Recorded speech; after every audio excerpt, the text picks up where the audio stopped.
right, I am super excited for today's episode of Cheesesteaks with, because I have the one, the only, very old Mexican. Very old New Mexican. Back New by old. popular request, the Water Ice Girl, a.k.a. New Mexican, as in brand new Mexican. People know you from my channel as the Water Ice Girl. I get comments all the time about having you back on. I'm so happy to have you on for the first season of my podcast, and there's a lot of things I want to talk about, but the first thing I need to address, being that this podcast is Cheesesteaks with, is one of my favorite moments of all time in the Uber was, I don't know if you know this about me. Most people don't know this about me. I am the 5th grade Word Master champion of ETR Middle School. Now, do you know what Word Master is? I don't know. So Word Master was that thing, and I think that's what you call it. I still have the medal, where you an analogy like up is to down, is left is to right. You know what I mean? Mm-hmm. So I did really well with them. So the point is, I love analogies. I've always loved analogies. They're great. And when you started talking about having a cheesesteak and being a certain type of cheesesteak girl, that is one of my favorite kinds of humor. I think that was just absolutely hilarious. I have to know, I don't even know how long ago that was, 2 or 3 years ago, something like that. Oh, like 5? No, stop it. There's no way. Holy smokes. 4 and a half? Yeah. 2018. Oh my gosh. Well, wow, that's crazy. Well, in that time, you were a new Mexican that was new to Philadelphia. Yeah. And I don't even know if you were permanently in Philadelphia. Half the time. Okay, yeah. You were traveling with work. But since you have moved to Philadelphia permanently, correct? Mm-hmm. So in that time, I assume you had to have had a cheesesteak. Stop it. You're kidding. You don't have to. No, people are gonna think this is like for YouTube. I don't know how you'd fact check me, but I have not ever. How does that happen? Well, I'm not a meat enthusiast, and so if I go to a restaurant, I don't usually choose the cheesesteak, but I would eat a cheesesteak if we'd gone to a place to eat cheesesteak. I just wouldn't order it. Who have you been around? You're being serious right now. Yeah, I'm being serious. Who have you been around for the past 4.5 years? Have you been by yourself? Just alone in my closet, just only ordering sushi. Who let you live in Philadelphia for 4.5 years and not have a cheesesteak? Well, okay, so the hype is that you have to go to this place, you have to go to this place, go to D'Alessandro's, don't go to Jim's, don't go to Matt's, or whatever the names are. Right. And so there's this kind of heightened level of expectation I have, and I every time have an opportunity to eat a cheesesteak, I'm thinking, this isn't one of those restaurants. I don't want to ruin my first experience here. Oh, you don't want to go to a cheap cheesesteak. Yeah. So it's just like you talked about. You don't. I'm still that girl. You want to make your first cheesesteak special. I'm still that girl. I haven't had my cheesesteak popped yet. Oh my gosh. So you really, wow. See, I was like, man, this kind of sucks. She's going to have had a cheesesteak before, but I'm sure we can kind of joke about it a little bit. But you will actually have your first cheesesteak today.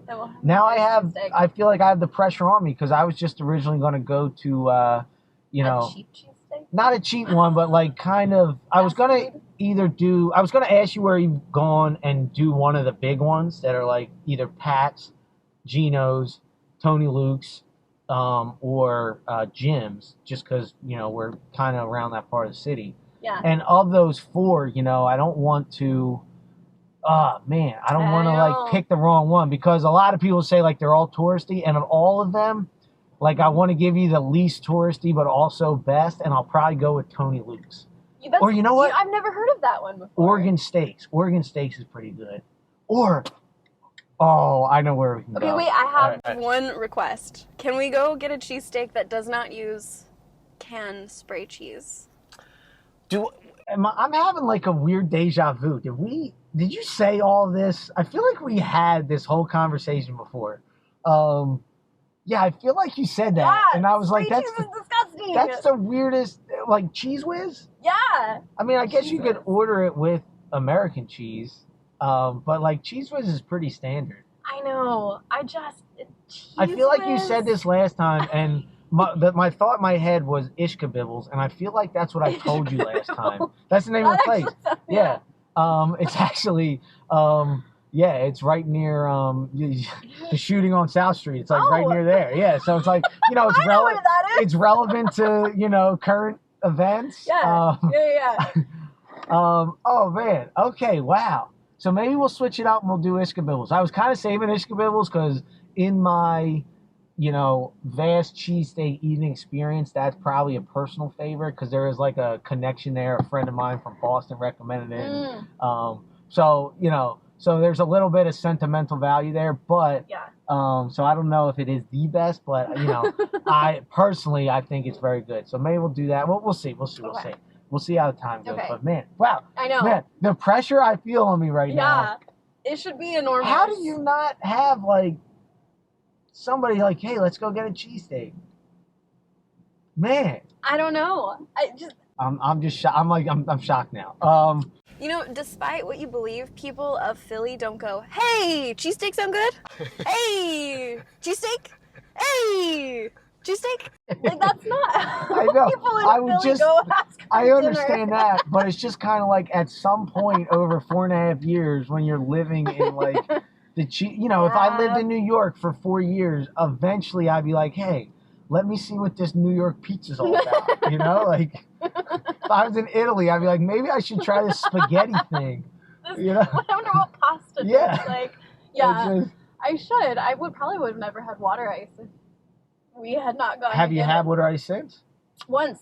Oh, wow. But you went in there knowing that it was God's gift to earth. Yeah. So it's kind of like... So now we got the cheesesteak thing out of the way. There is a lot of things I want to talk to you about. And what I'm really excited to share with my audience that I'm sure a lot of people, I think more than you think, because you had mentioned like there's a small audience for that. And I think you're underselling how many people are involved in video games. So I'm happy to have you on here because it's my understanding that you're starting a Twitch channel, or I don't know too much about Twitch, to be honest, but really want to talk to you about that. But before that, I want to catch up with what you've been doing, mainly because I know you used to work for an airline, but you don't anymore. And I kind of just want to hear what happened with you over COVID. And mainly, my first question, well, two questions, one with a follow-up. Did you have to work during COVID? Like, okay. So my first question. What were the ramifications? What were the consequences for the airline attendants if they just looked the other way when the mask was under the nose? Because you don't know how many times where I was like, okay, not that many times. I flew twice over COVID. Yeah. But like I'm sleeping and the mask there, and I'm woken up and I want to be like, lady, can't you just ignore it? Like, what are you gonna get fired if you like? Who's watching? Is there? So you got to tell me. None. I know it. It was all about power, right? Oh, yeah, absolutely. It was just like, and I get it as an Uber driver. Absolutely. In my head, I'm like, all right, they probably had so many disrespectful and like, you know, just rude customers in the past, and this is their chance to take it out on. And I get that. But man, I'm like, why can you just not, why'd you have to wake me up? I was nice to you. I was nice to you. Yeah, no, so if you're ever on a flight and a flight attendant's being a little extra pushy, you just tell them, are you an informer or an enforcer?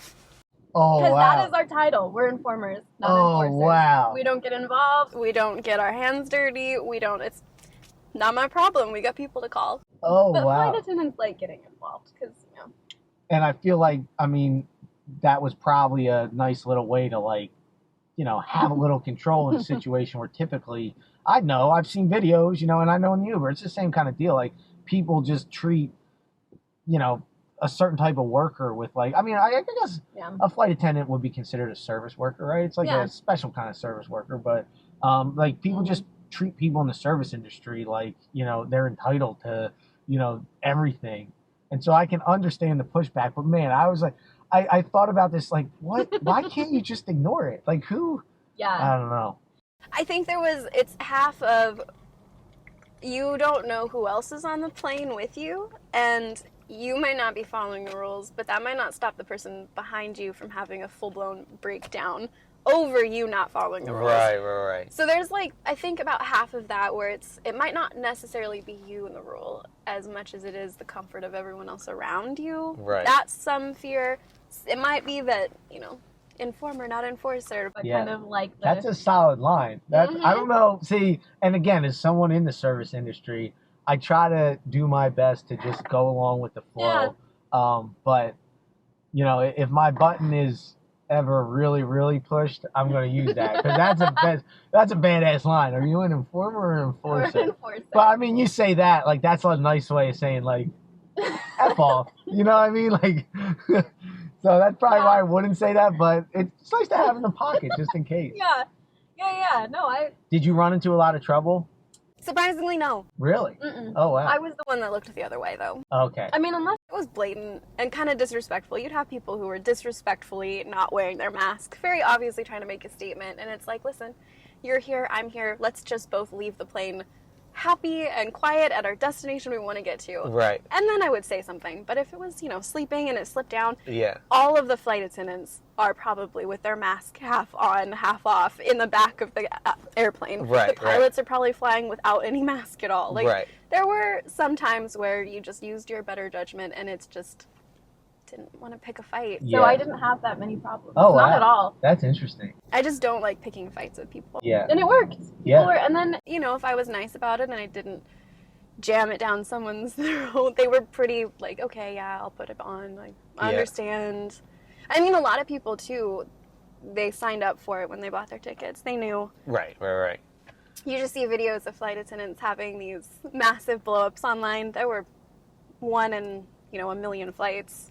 So it wasn't that bad. That's actually. interesting. And I always say that with my Uber videos where it's like, you didn't look for a problem, so you didn't run into a problem kind of deal, and you didn't create a problem, so you didn't have a problem. Mm-hmm. And there's a lot of people on my videos that'll say like, this guy's always looking for problems, or he starts fights just to get views or whatever.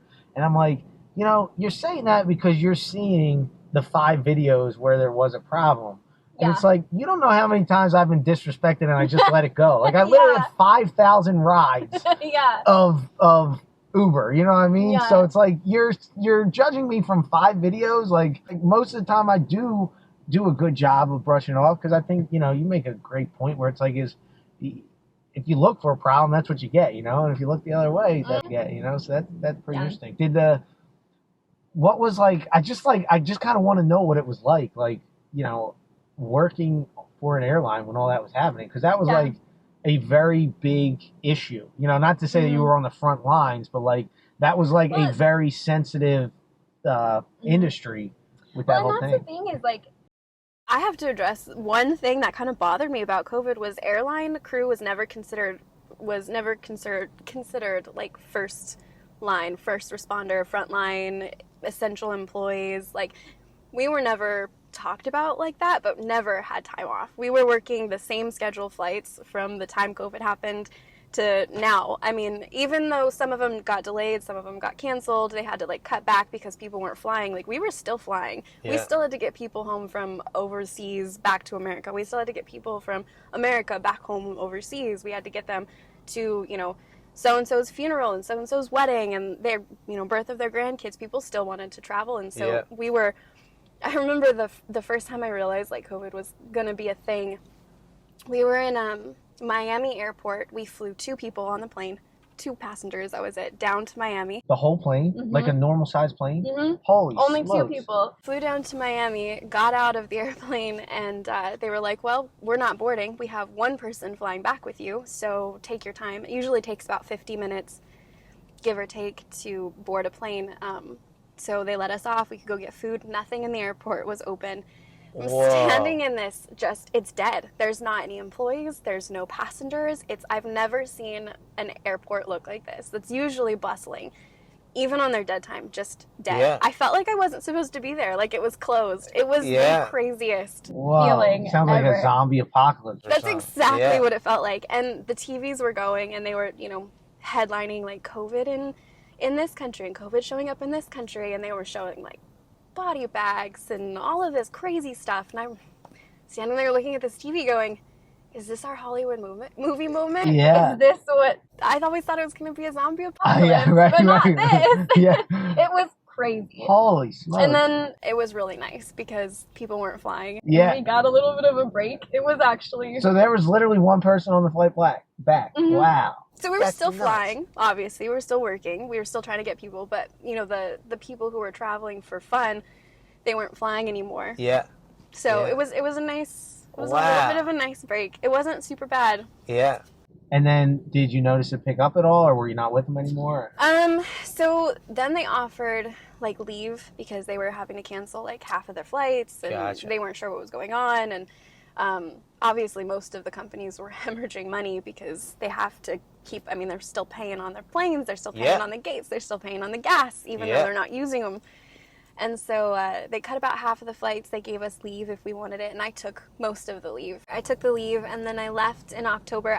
The thing is, people kind of changed, I think, through COVID, just their expectations of things. It's really weird, and I haven't really been able to figure out why or like trace it back, but people's expectations almost were heightened during COVID and after COVID. Like, Are you talking about like airline and Gotcha. just of everything. Yeah.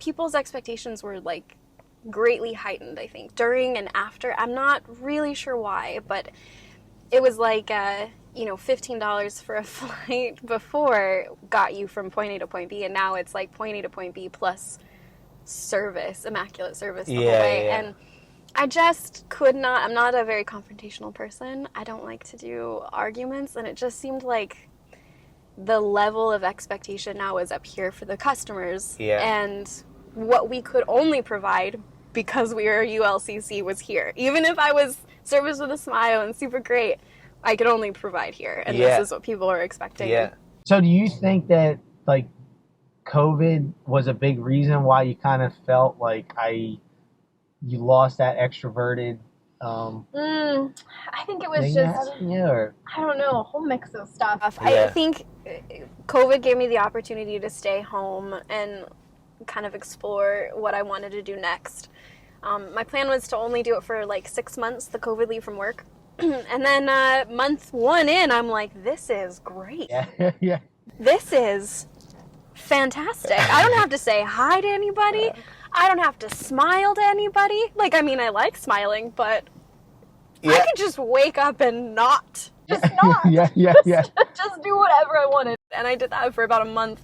And then I kept bidding for the leave I'm like, oh, I'm not going back this month, not going back this month. And then slowly after 6 months, I'm like in my little cave, like, sun. Yeah. And it's just downhill from there. But I know that at least part of what's next is you're starting a Twitch channel, or you started a Twitch channel? Yeah, I already started. So you got to tell me, like... Yeah, I have 14 followers. There you go. First of all, break down Twitch to me and what you hope to do with Twitch. That's what I'm curious about. Oh, I started Actually, this give me your gaming history. Sorry to interrupt. Like, because gaming history. that's something that, like, I think is really... Yeah, well, that's something I think is really interesting, and why, like, it's funny to hear, like, you're, like, unsure about gaming, because I just feel like what works in gaming, like, you check all the boxes. It's like, so it's just like, I just want to know, like, what got you... This is anime. I don't... It's a Zombie Makeout Club. It's actually a fantastic book. Yeah. I'll take your word for it. This is my God of War axe. I'll take your word for it.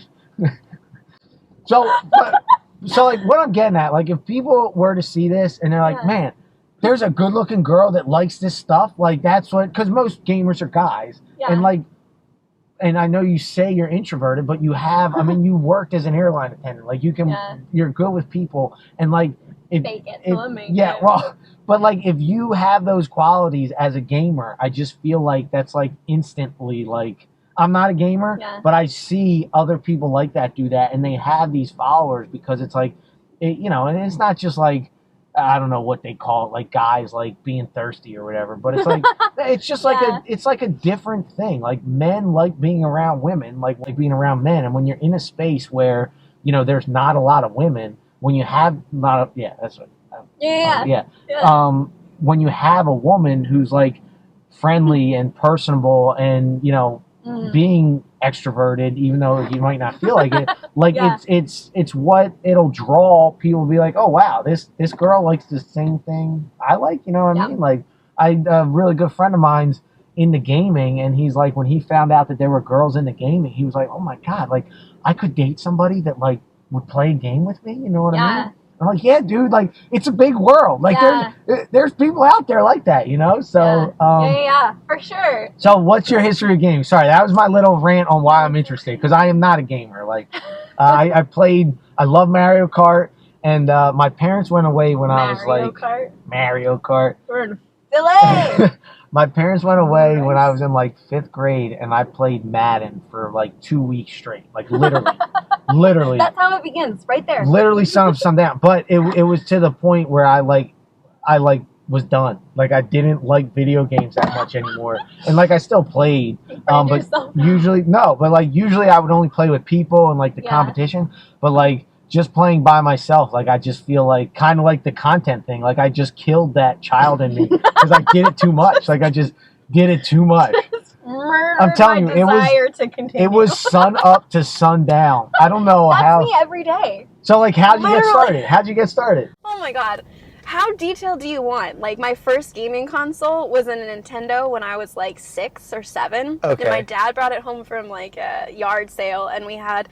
I don't know. I'm going to ask you if you know these, and I'm going to guarantee you don't know these. But there were like this... What was a video game? It was like Donkey Kong. Oh, yeah. And...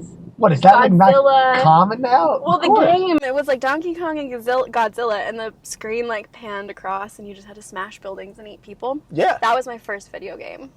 Just smash buildings and 8 people, and I was hooked.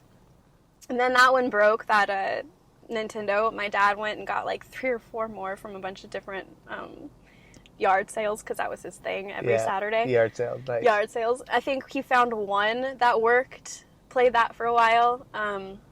But shoot, I've always had video games. Always. I played Guild Wars. It was like World of Warcraft. Okay. Do you know what World of Warcraft is? Yeah. So it's like the dollar store version. It's called Guild Wars. That's where I had my first boyfriend. I was like 9. Fell in love with a guy named William. What's up, William? We're probably still dating because he just ghosted me. He never broke up with me. He just didn't get back online one day. So we're celebrating our like 20-year anniversary. Congratulations, William. That's amazing. Congrats. Thanks. We've made it 21 years solid. No fights. Not a one. Fell in love with my first boy on video games. Yeah. Now, did you know him in real life? No, never met him. But he asked you out, I guess. And, he said he loved me. I said I loved him. We would like take our little characters off and go do things. We'd just go like stand there and just talk. Just talk. Yes. And you're 9 years old? Yeah. Is this a PC game? Yeah. Oh, wow. Yeah. Okay. We had just gotten internet. Wow, and it would take like 20 minutes to get on, because you hear that, you know. I still have that singed in my brain, that sound. It's interesting because, like, it makes sense now that I think about it, but, like, I didn't play those games. I was, like, you know, PS3 through college. I never got into computer games. Yeah. But it makes sense that, like, you had those, I don't know what you call them, like, first-person games on PCs, like, back then. Yeah. Like, interactive, you know, with other people. But I didn't, that's surprising. That must have been tough, like, because dial-up internet online sucked. Dating? It was. No, oh my God. You know, long distance. I only had 9 years of experience on this earth. It wasn't enough to keep him around. I mean, I assume that with the dial-up internet, it was like not the best quality. Oh no. Yeah. And then we lived out in the boonies in the middle of New Mexico, where I think New Mexico in general is like 20 years behind everyone else, just in everything. Electronics, fashion, everything, 20 years behind. So it would take at least, 20 minutes, 30 minutes to turn it on. And then as soon as my mom got on the phone, because she loved being on the phone, it would just cut you right off. Man, I'm like having flashbacks right now. Like, I'd run into the living room with her on her cord phone, like, you just get to be off. Yeah. William's gonna dump me. I actually believe that. That was probably one of the last times I ever saw him, was my mom got on the phone and just cut me off. It was like, and that was the last time I ever saw him. Just a black screen. You know, he's on a podcast somewhere saying, this girl I was dating, it's just one day she just signed off. She never broke up with me, so I'm still, We're still together. Yeah. What was the first point where you realized that, like, it was, like, something that you could do? You know, like... Oh, I still don't know if it is. No, Like, no. as When did you Twitch? start realizing that, like, when, like, it became a thing? Like, Video games was a thing. yeah. Like, I'm not asking this question right. Like, what I'm saying, like, at what point did you see other people playing games that were, like, doing this for a living? You know what I mean? Like, because I didn't I realize know. that until, like, a year or two ago. You know what I mean? Maybe like a couple months ago. Oh, yeah, okay, a couple yeah. months ago. Yeah. Actually, after I had already started a Twitch. I didn't Oh. realize that people made money on there Yeah. until after I'd already So started. we're aging ourselves, millennials here. That's what It's really happened bad. with YouTube. Like, Yeah. I didn't know that, like, YouTube was, like, a thing like that. Speaking of millennials, tell me if this is true. Do you feel like there's like a 3 or 4 year age gap where it's like if you were born from like 1990 to 1993, maybe 89 to 93, you just kind of skipped everything that millennial and Gen Z is about? You're like Gen X, where you're just forgotten. Yeah. You're just forgotten. Yeah. You didn't learn about electronics in school. You weren't like a big hyped on like social media. You just is this little pocket of blackness. In between, yeah, Whereas yeah. like everyone in the 80s got real into Facebook, and that's why it's always been like a mom thing, like, Yeah. you know, like older people. And like we had MySpace. We could code the shit out of our MySpace. It's like a little 4 year period. Oh, yeah. In the loop enough to, like, start a YouTube or start a Twitch, Yeah. but I'm too out of the loop to understand what it Yeah. really is or, like, Yeah. what it could do. You know what I mean? Yeah. Yeah, it's very weird. And, like, you know, people I know, like, know what I'm doing, but they also don't understand it. You know what I mean? Like, they think I'm weird for doing it. You know what I mean? And, like, no, I totally understand it. And then on the flip side, it's like anyone older is like, if you tell them you have a Twitch, they're like, oh, that's a nice little hobby. Yeah. And anyone younger, if you tell them you have a Twitch, you're like, oh, so you're a millionaire? Yeah. You know what I mean? It's like how many followers do you have? Yeah. I'm like 13. Yeah, child. right, I have yeah. 13. Yeah. 13 people in this world of Yeah. 7 billion give a shit. Yeah, Just yeah, 13. yeah. No, see, you're looking at it wrong. Only 13 have found you yet. That's all it is. And that's one of true. my biggest That's things. true. And that's why, like, I'm like a huge believer on no matter what you do, like, you know, maybe gaming's a little different, but like you can see how many people play a game. But like there are 7 billion people in the world. I guarantee you there's at least 500,000 people that think like you, act like you, like the same things. Like there's, no matter what you do, you can find an audience for it. You know what I mean? You know, it's funny that you say that. That's why I started Twitch, was because I heard a quote from somebody who said she cut her own little corner of the internet out. And I'm like, that's fantastic. Yeah. I want to cut my own little corner. Like, I want 5,000 followers of strictly just people who think the same thing as me. Yeah. Like, that think funny, that think the same things I think are funny, that are like, yeah, I want to hang out with her. Like, that's why I started it. I'm like, I want to hang out with these people that are like me. Yeah, I think that's great. And I think it's like very possible. And like I'm saying, like, I just feel like, I mean, you know, it's like it's a weird thing in this world, like, you know, being honest about things. Like you can get, like, you're not supposed to, like, you know, when you're getting all politically correct and stuff, but like, you know, let's cut the crap. Like a female on social media, that's like a huge advantage for a lot of things. And you know, and it's not just social media. I remember learning in school where a attractive woman on a magazine cover gets more looks or is more favorable, not just among men, but among women too. And it's just like, you know, men obviously like women, but like women, it seems like, are prone to look at other women to kind of, you know, you see, I've always noticed it, like you're at a party and girls will like give other girls down, you know what I mean? Like, I don't give other guys the up down, you know what I mean? Like guys don't care if I'll give other girls an up down, you know what I mean? And if you're a girl, you know, if you're 9 years old and William just dumped you, you know, it would be nice if you had like a fellow gamer girl that, you know, that you looked up to, that you followed. It's like, hey, you know, this gamer got dumped when she was 9, you know what I mean?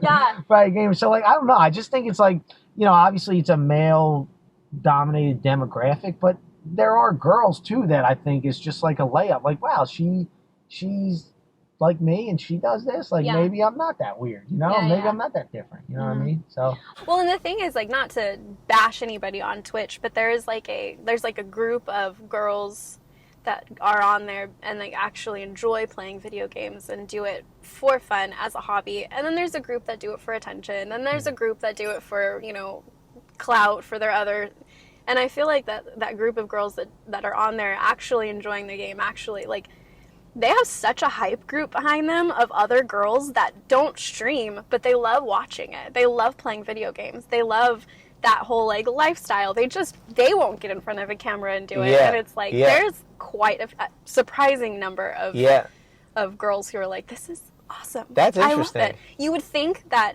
so obviously, like, you look at the girls who are on there for attention, they always have some sort of, like, issue of, like, the kind of people that get on their chats and the kind of people Probably that follow them. dudes saying Sending sexual inappropriate, things. Sex, right. Well, you can send things on Twitch? Well, no, They but could do it on DM. Gotcha. Yeah. And there's a lot of them that will come out on, like, news articles of, like, my life is so hard now because I've got stalkers. But then there's this, like, group of girls who are on there legit hanging out. And that's just not the same kind of issues. Yeah. You know? So It kind of goes back to what you're saying. You know, it's like, I'm taking this away from this conversation where it's like, with the airline, like, if you look for a problem, you'll find a problem. Yeah. And it's kind of like if you put yourself out there on Twitch for this, that's what you'll get, you know? And that's not excusing any behavior of guys. Yeah. But it's interesting you definitely reap what you sow when it comes to that. And I did not realize that, I didn't realize how true to that term it was going to be. Like, you do truly reap what you sow in that. Like, it's... I'm just coming from a place of social media. Yeah. Not so much the gaming space, but I think it all translates. Like, the more, Very similar, the more authentic you are, it doesn't even matter if you're the best. You know, the more authentic you are and that you're having fun, it'll be something that someone wants to be around. So that's what I would encourage you to do. And just be consistent. Like, I just think that's my hard part, is the consistent, because I play video games as a hobby. Like, it's my fun, my downtime, it's a me time. So to turn on my camera and turn on my Twitch and not make it me time anymore, it's us time. It's been really difficult for me. So how does that happen when you turn it on? Like what changes? Like, does there like a chat thing come up, or do you just record yourself? No, it's through the PlayStation. So it's through the app, through Twitch. It'd be like YouTube having their own, like, camera. Like live stream. Yeah, like Instagram live stream. Yeah, exactly. But how do you act different? Do you talk with people chatting with you, or you just feel like you need to put something on, or? I should. You're supposed to. I think the best, like, the purpose of it is that people can, like, interact with you while you're playing games. It's just I stream on a PlayStation and not a computer. So I'm a PlayStation girl, diehard PlayStation girl. My whole thing is, like, you have PlayStation trophies. Kind of sounds stupid, but games will give you little trophies, and you get, like, a trophy score, and everybody can see that. And so I am filling my trophy case. I am getting all of the trophies to all the games. It's like my OCD comes out, and I just love it. Yeah. And so, like, I like playing on my PlayStation, and there's, like, a 3-minute lag from conversation, like texting and messaging and the group chats on Twitch to my actual gameplay. So my gameplay is like 3 minutes before what you're seeing and what you're responding to. So it takes me forever to see messages, for chat to... So I don't interact with chat as much. But the chat's on, right? Yeah. I can so, see it. you know, and I kind of, again, like to go, like, reap what you sow, right? And, like, this is something that I constantly remind myself, and it's hard because, like, you know, people try to tell you what to do, or, like, they say this is the answer. And at the end of the day, like, some people know, but, like, if you get the result doing something that you don't like doing, that means you're going to have to keep doing something that you dislike. So all I'm saying to you is, like, reap what you sow, in that, like, just start doing what you like.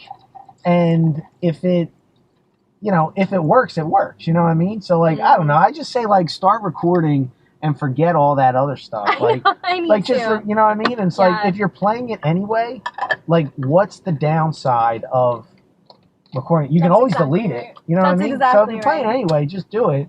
And then, you know, you'll see in the comments, and honestly, the fact that you don't really enjoy interacting right now, at least, the fact that it's 3 minutes behind is, like, beneficial to you, you know? And, like, if something really stands out to you, then you can say it. Yeah. But, you know, just do it. You know what I mean? I know. You're the voice in the... I hear this all the time. I know.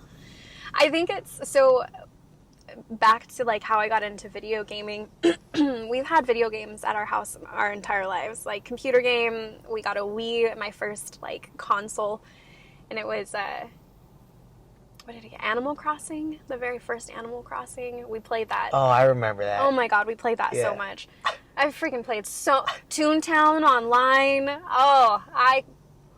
Hours, like hundreds and hundreds and hundreds and hundreds of hours as a middle schooler. It was ridiculous. But so we had a Blockbuster in our town. So I don't know if I've told you this, but my town is like 4,000 people population, teeny tiny. We had a Kmart that just closed down. Oh, wow. There's not a Walmart. There's nothing there. But when I was in school, in middle school, we had a Blockbusters. So my mom would pick us up from school every Friday afternoon, me and my little sister, and she would drive us to Blockbuster, and she would pick out a movie for her time. She'd let us pick a video game out, and so we would always, my sister would pick it out usually because she wanted to watch. So she's like, I'm going to pick what she wants to watch. Oh, that's wild. So she'd pick out a video game, whatever it would be. We'd take it home, and this little girl would wake up at like 5 o'clock in the morning on Saturdays. I have never been a morning person. She has.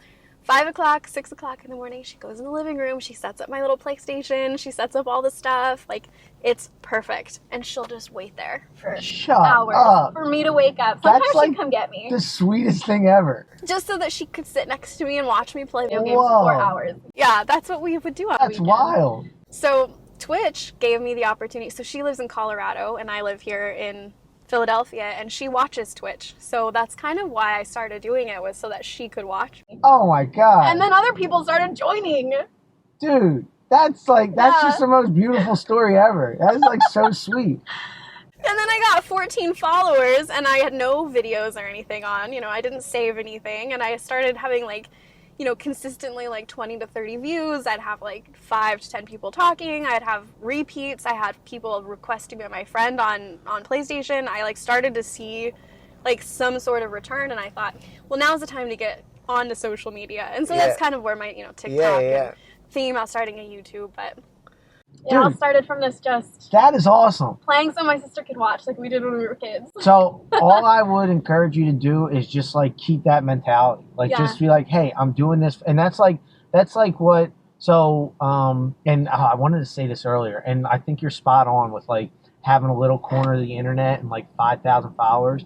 So like, you know, I basically have two main content channels right now. Like one with my grandmother and one with me, right? Yeah. And my grandmother was like, you know, when I was making those videos, I'm like, dude, no matter what happens, like this could be the stupidest video in the world. I enjoyed it, and it's funny to look back on. Mm-hmm. And so like, it was so easy to make those videos, and like a lot of fun, and just like no matter what I posted, even if it did bad, I didn't really care, you know? And then with these Uber videos, there's just a lot of like strings that are being pulled, you know? And like, it's, the biggest thing is like, this is something that I do, like, you know, I think a lot of people like having this little glimpse into an Uber. Yeah. But this is something that I've done. Like, imagine if you know, you wouldn't watch a day in the life of a flight attendant. Oh my God, like, I skip those. Yeah, I see them all the time. And you see with they get hundreds of thousands of views. Exactly, and I'm like, exactly. Because when you're not in it, it's interesting. But when you're in it, so like with this Uber stuff, there's like that, and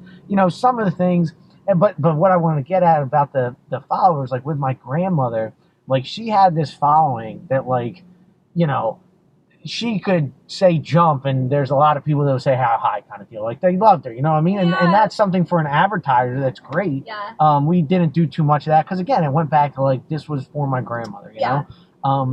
But like she had that kind of loyal following you're talking about.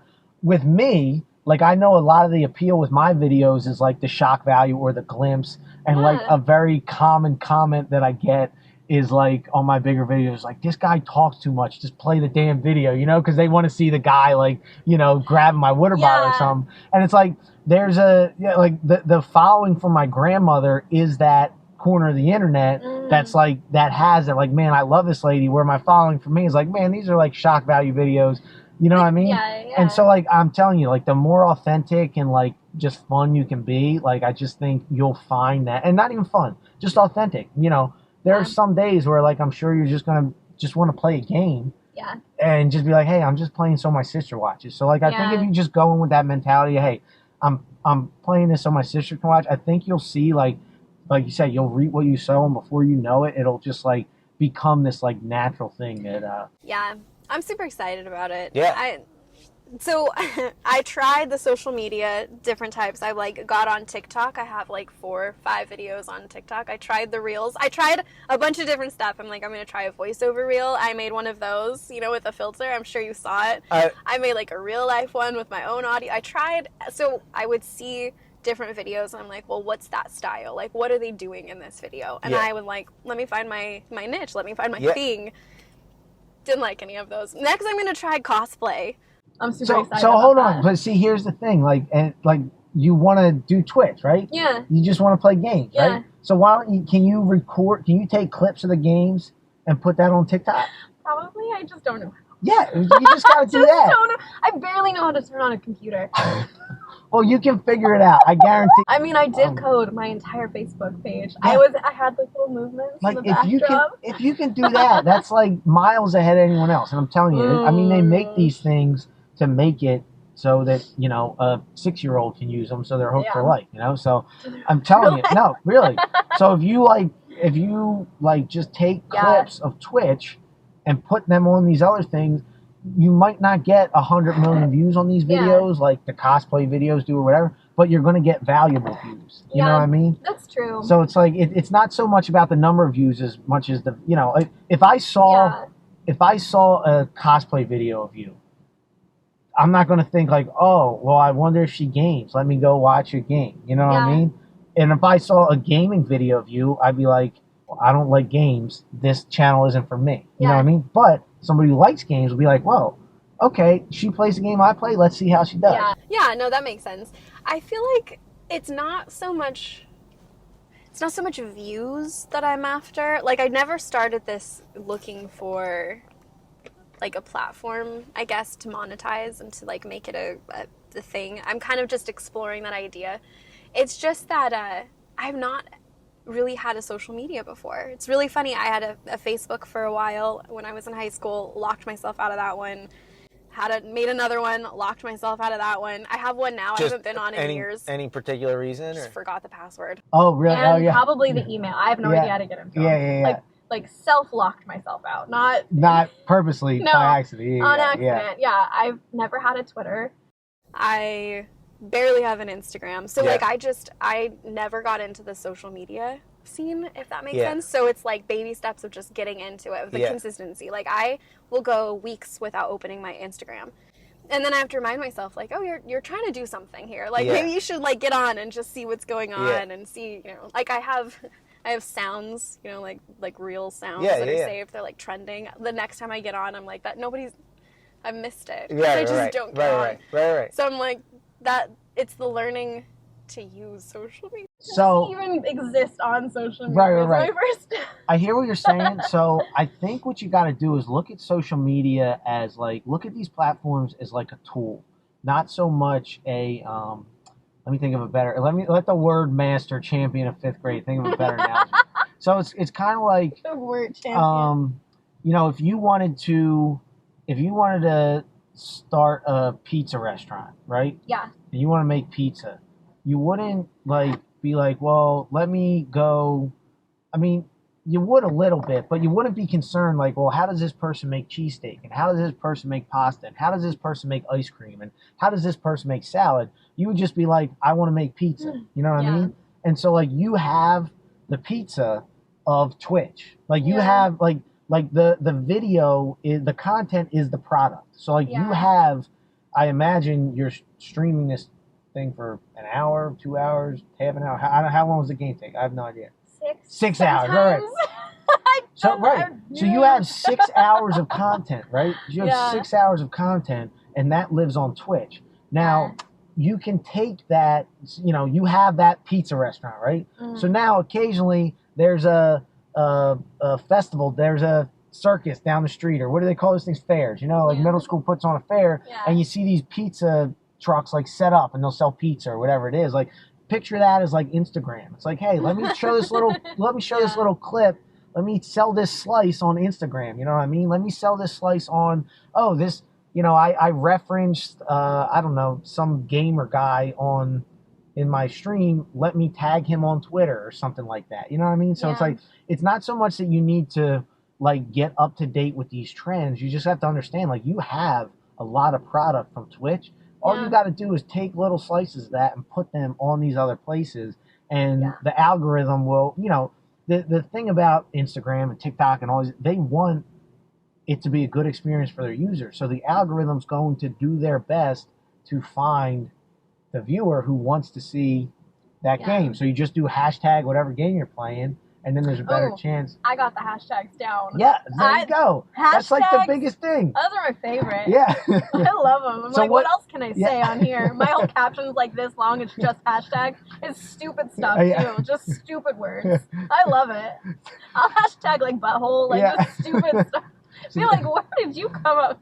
So that might not be helping you very much, because when there's too many hashtags, it kind of overloads the algorithm, and I'm like, I am the algorithm. Yeah. I have so many hashtags. I am the algorithm. So what games do you play? Or what's the big game that you stream, or do you do multiple ones? Multiple. It just it's like seasons. Okay. So right now I'm doing, survival games mostly. Okay. I'm mostly streaming survival games. There's one called The Forest. Okay. It's a good storyline. I could go off for hours on these storylines. This guy wakes up with amnesia in the Amazon, and he's having flashbacks, and you just survive. So you've got to, eat, drink, sleep, make a shelter. If you fall asleep on the ground, you'll get worms in your skin and like gross stuff, and fevers will kill you, and dehydration will kill you, and there's stingrays and scorpions and leopards and everything you could think of in the jungle, and you just survive. Try to figure out where you came from, follow the storyline, and don't die. And it's super hard. And why do you like it so much? Just because it's hard, or? I think this is why I like video games in general. It challenges you to think outside what you normally, like your day-to-day you plan from A, B, C, D, and this is like your entire day.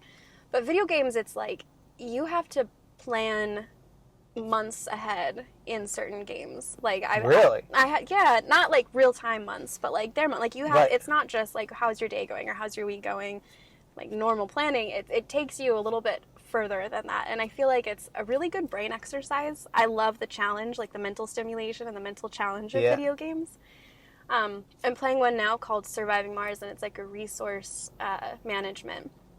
And they're super, super difficult because you have to realize like what's going on today, what will happen tomorrow, what will happen in the next like week, and are you set up to survive? Because there's no going back. Like the purpose is for you to die or not die in the games, and so it kind of just stretches your mind out a little bit more. It helps you, I think, learn critical thinking in bigger unknown circumstances. You're always planning for something that might not happen, might hurt you or help you. You never know in these games. And so it sounds kind of funny to say that I've learned a lot of life skill from video games, but I have. I think that's what I like. You just learn new skills all the time. New critical thinking. So, two things. One, like right there is like, I've been trying to do a better job of not saying like.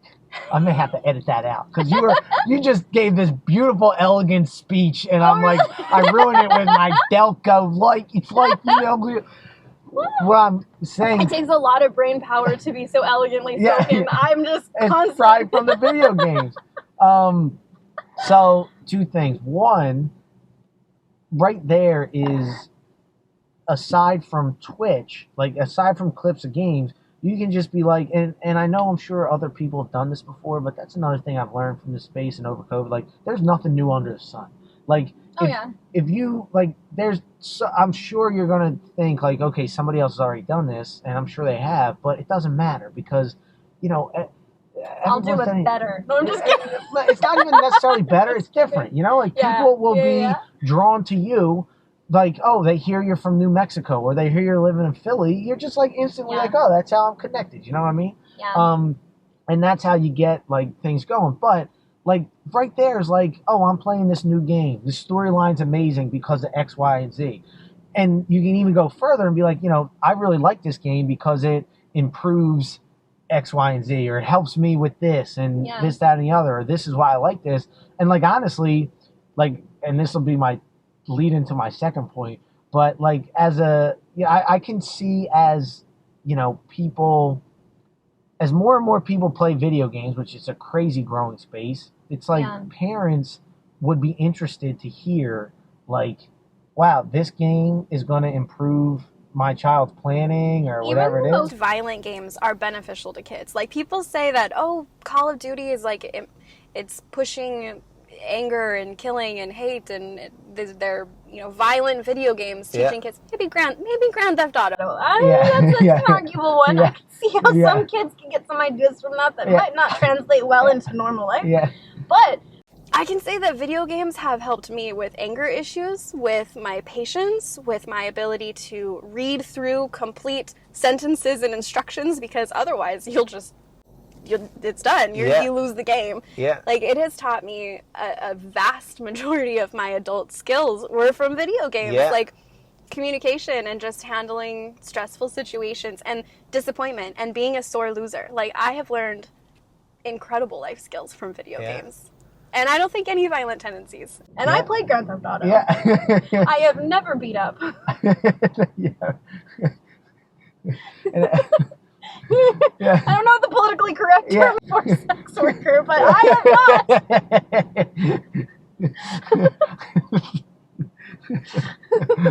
That is not a skill I took back with me. Thanks to Grand Theft Auto, I have never beaten up a prostitute. No. I want to thank the creators of that game. It taught me that it was wrong. But even hearing that, like, in that, I'm thinking of a parent being proactive, because my mom especially was very, like, read all the movie reviews back in the days when we went to the movie theater. I just imagine being 12 years old, wanting to play this game that my mom says I'm not allowed to play. Yeah. And I see you saying, well, this has helped me with this. Mom, look at this. You know what I mean? Yeah. And it's just kind of, like, I wanted to see Saving Private Ryan, and I wrote like a 2-page paper on why I should be able to see it. Like, I was just like, your mom? Yeah, like the English report. Yeah, like it wasn't even like required. Like, it was like something I did on my own. I was like, it was so important for me to see. Like, Mom, it's Emily format, please. Yeah, right. I cited my sources. But no, like, something like that is like, it would be helpful. And I just think would be like, and like, not even that like people would necessarily use it for that. It's like when that's like a very common conversation. And like when people would hear somebody saying that so articulate, that's just like, thing. But that leads into the second thing I was going to say, is that my brother has always been like on the forefront of like gaming, and has always said like it's so good, and he always says like, Mom, if you didn't limit my gaming time, I could be an esports champion, or I could have invented. I mean, it's a thing. If you didn't kick me off of the computer, I could have invented Facebook, like all that kind of thing, right? Like,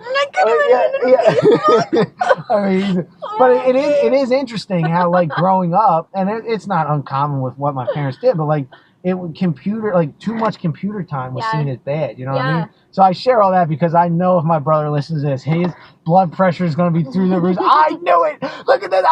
She's saying all these benefits. I knew it. I have spent hundreds, thousands of hours of my life playing video games. And I'm not violent. Yeah, and the craziest thing about it, too, is my brother has a really serious problem with beating up prostitutes. And it's like, in real life? Yeah, and it's like, if only you played more video games. You know, you should play more Grand Theft Auto. Yeah, I know. Honestly, it's a joke. It's not a joke. I know his brother. It's not a joke. We had to bail. Let's go bail him out of jail now. That was a nice talk. Let's go. He's waiting for us. He's going to be like, Ed, you can't say that. I have a real job. What's his name and address? Yeah, no. Leave him all that. He's anything but that. He's like... You're going to call and be like, listen, don't listen to this next podcast. Yeah. Not interesting. It's not interesting. She's really annoying. Yeah. Don't listen to it. I hope you stick with it. I think the biggest thing with it is, like, consistency. Yeah, I think also it's that whole, like, afraid to take the first step, because it's like taking a step into the unknown is probably the worst part of the entire experience. Yeah. Because once you're in it, it's not unknown, and then you can just do it. Just learn it. It's that unknown step of, what am I getting myself into? Do I really? I don't know why I'm so afraid of just doing stuff. It's not even afraid. It's just, I can't. I'll do it tomorrow. I'll do it. It's procrastination because it's unknown. So I'm a master procrastinator myself. and this is the best thing I ever heard about that, is like the idea of the thing is always bigger than the actual thing. And like he broke it down. I don't think he used this example, but it's the same kind of deal. Not that it matters. And that's my problem. I'm rambling. It's another thing my brother will be on. Ed, you tell these details. But he's not listening, so it's okay. Yeah. He's in jail for beating up a prostitute. He already stopped listening at this point, so we're good. But anyway, it's like when I need to cut the lawn, I'll think about it for an hour and a half. And I'll check my phone. Oh, I don't want to do it. I'll watch TV. Oh, I can't cut it yet. And it's like, by the time I like worked out all this stuff of thinking about doing it, if I just done it, it would have been done, you know? And like, I don't mean to be too preachy here. I say this stuff so I hear it out loud, you know? And the more I say it out loud, the more accountable I hold myself. So this has turned into a self-pep talk. Yeah, podcast. it is. This is no longer a cheesesteak. It's just self-pep talk. Yeah. You need a good place to pep talk yourself. Yeah. And you know, final point, I ruined this joke. I was trying to make another joke about the prostitute, but it would have been too much. And reminder to not beat up sex workers. But I blew it. That's hilarious. But again, you know, like right there, it looks stupid. Who cares? You know what I mean? It's like a bad joke, but what are you going to do? I have such a creative mind that I find myself thinking of all the stuff that I want to do, and that's where it lives and dies. Like, I'm an incredibly creative person, but like actually doing it, like the physical part of the creativity, not my strong suit. So this was said to me, this is probably one of the best things that's ever said to me. The best thing in regard to that for sure. And it was from a very creative friend of mine who went to art school and is art professor. Again, I'm taking these details, man. Point, I should just take credit for myself. I think that's my problem. I don't want to take credit for something that's not me. Yeah. But I should just take credit for myself because, as they say, good artists create, great artists steal, right? But so what I said was, I mean, ideas are worth shit. Execution is everything. I always remind myself that because everyone has these ideas. And I say, like, look, you have 10 ideas you want to do, but if all 10 of them don't get done, they're all worth 0. But if only one of them gets done, it's worth more than the 10, you know? So that's what I always go back on. Ideas are worth shit. Execution is everything. Heard it here first. I invented that. I thought of that myself. Nobody told me that. I have really good ideas, though.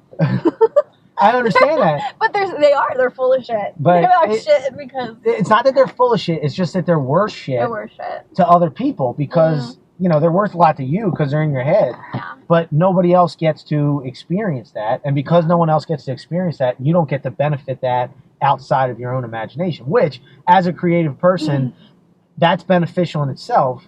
Yeah. It's fleeting because, you know, you can't really do much with it. You can't pay your rent with your imagination. But there's a reason I love driving Uber because 20% of the time there's a passenger in my car. 80% of the time I'm in my own thoughts having a grand old time. You know what I mean? I'm not even kidding. Like, I love it, you know? So, no, there is value to it. It's just that it's worth shit to other people. You know what I mean?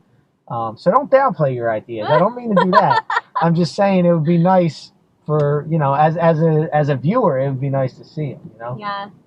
That's all it is.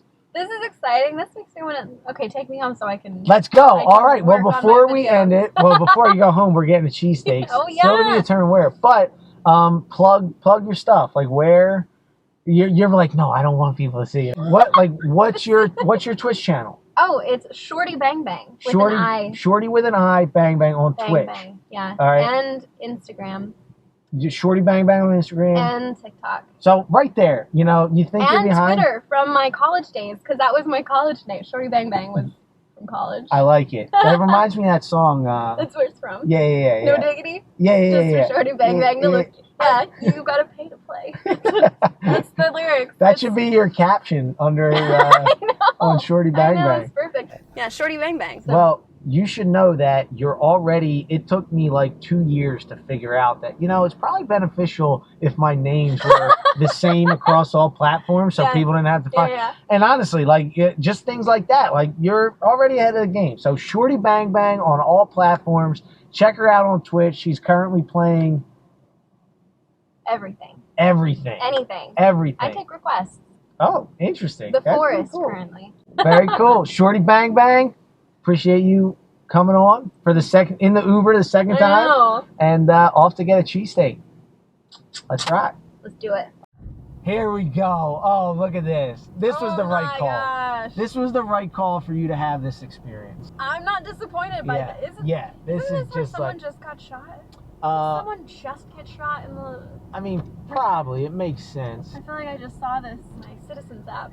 I mean, it's And Philadelphia. Geno's? Yeah. Oh, so they're it's right. across the street from Exactly. each other. See, this is exactly why I chose here. Oh, That's- I've got to admit, Geno's did a better job decorating. I've said this since I was a kid. Do you want to go for like the superficial, what looks good, or do you want to go for like who's going to take care of you, who's That going to one. do what's important, you know? The latter. Exactly. For sure. And that's why Pat's presentation is not the best, but personally, I like Pat's a lot better. And Yeah. really what it comes down to, there's two schools of thought with a cheesesteak sandwich. You either have the slabs of meat, you know, Right. kind of like a slab of steak. Yeah. It's a lot thinner. Uh-huh. Or you chop it up, like, you know, like Okay. almost like Yeah. sloppy joes, right? But not that fine. So Pat's is a lot more chopped. Geno's is like a slab. I feel like chopped.